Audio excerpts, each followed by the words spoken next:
Det er jo ikke en dans på roser overhovedet på nogen måde. Og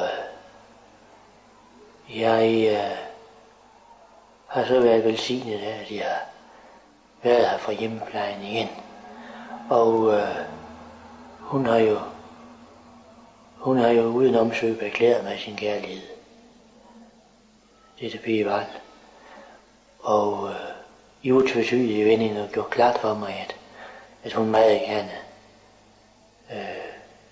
ville i lag med mig.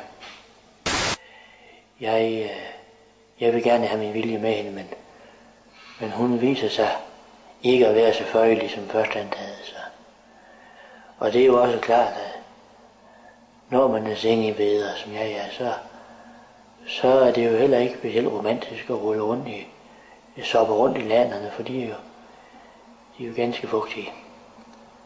Så jeg bøvler meget med hende, og det ender med, at jeg bliver nødt til at give hende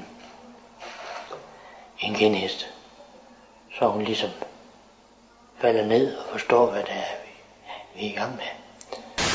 Hun ruller ud af sengen i de fugtige laner, og jeg ruller med, og jeg slår så hovedet temmelig voldsomt på natbordet. Og jeg kan ikke komme op igen. Jeg kan jo ikke noget ved egen hjælp. Jeg skal jo have hjælp til alt, så jeg beder hende om at hjælpe mig op. Og det vil hun ikke.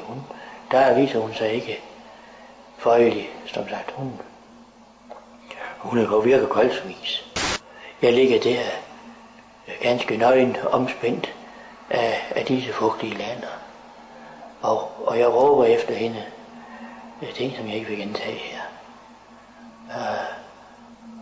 Men hun smækker døren meget voldsomt.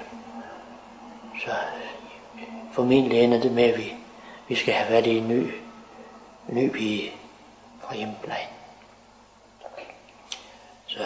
Og det må vi så håbe, det sker, inden at jeg stiller træskoene og bliver kaldt hjem.